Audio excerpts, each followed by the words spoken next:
He's lost his fucking mind. Love, mommy and daddy and woo. Chris, I have a question.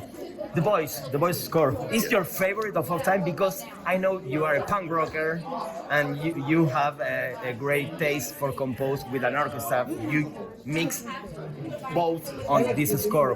What does it mean for you, this score?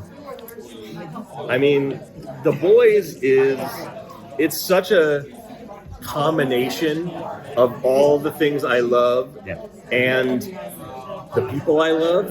You know, it's really such a dream to be able to do, because we have one of the most amazingly written shows and acted shows I've ever been involved with, that's run by my probably oldest and dearest collaborator, Eric Kripke, who I adore and trusts me and gives me amazing opportunity to write silly songs and all this great stuff. Directed mostly by Phil Segresha, who I've known forever on Supernatural. And then we get to do nasty guitar. I mean, I used to play Metallica in high school in my rock bands, and to be able to blend nasty guitars and like slam on drums and literally, you know, hit the inside of pianos with hammers, and then also mix that with heroic themes, you know, with a full orchestra, and sort of blend that all together. It's sort of this unique opportunity that we almost never get. You've got a show that's got real heart, tons of comedy, a lot of real socially impressive stuff, and superhero and powers and lasers and like all this. I mean, every composer wants to write for lasers and people who can fly. So it's like all in one show. It's kind of like it's a dream. It's a dream, you know. Yes. So it's really been amazing to get here and to get here with Eric and Seth Rogen, who I've now worked with for 5 or 6 years, also on Sausage Party, and Evan. So it's like, it's such a dream team, and it's such a unique show. So kind of following up on that, when it comes to the politics of it, how do you kind of create the vibe of making those moments serious but still fun? Yeah. Because those are heavy moments. They are heavy. The interesting thing about it, you know, when I sit back and think about it, is some of them are done really over the top. So, for example, if you know, when they bring the deep back into the 7, like it's full Vought and it's very much, you know, it's as corporate as you get, and that's on purpose. But the fact that it's so serious in a jokey way takes a little bit of the air out of it, but also pokes you as a watcher and say, "Oh, I see what they're doing here."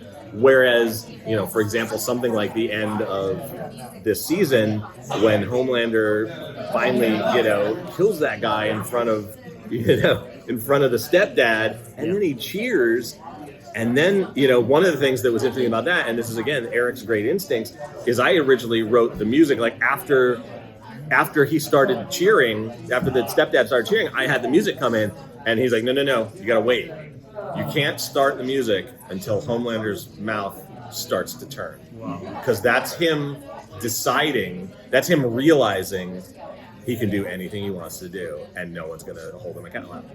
Butcher will, obviously, eventually, but I think. But, you know, but it's that little moment. He's like, watch his mouth. He's like, okay, now the music starts. And to have that, it's really very specific as we go through the thing, and the same kind of thing happens with the songs we've written, whether it be, you know, Starlight's song last year, and then, you know, Chimps Don't Cry was hilarious this year that we got to do for Crimson Countess. Again, it's all supposed to be like, you know, that was obviously a parody of sort of a Carole Baskin, you know, Tiger King, like weird internet thing, but that was on purpose, and Eric's direction was go really cheesy. We're going to have her like in a field, and we're going to have her with like cymbals, and like we're going to have all these shots, slow motion shots of monkeys, and it's going to be like the silliest thing, but it's going to be the kind of thing that if you were a washed up superhero, that's what it would be like. It would be goofy and cheesy, but also it's still proving that point. Like Vought dropped her. Vaught's not, you know, she's sort of like working at the theme park now. And that's kind of the way the corporate world would work. But it's like to even put that much thought into the jokes is something that I've ever seen on a show like this. Chris, favorite rock band and favorite composer of all time? Oof, well, favorite composer's got to be John Williams. Right. There's just no way around it. Yeah. And there's so many, but he's definitely favorite. And favorite rock band, oh man, I kind of have to say the Beatles. Okay. But, or Metallica, maybe? But I'd say Metallica, U2, and even Van Halen are probably Awesome. in that top 5. With David Roth. Oh, absolutely. It's got to be. Got to be. I mean, Fuck!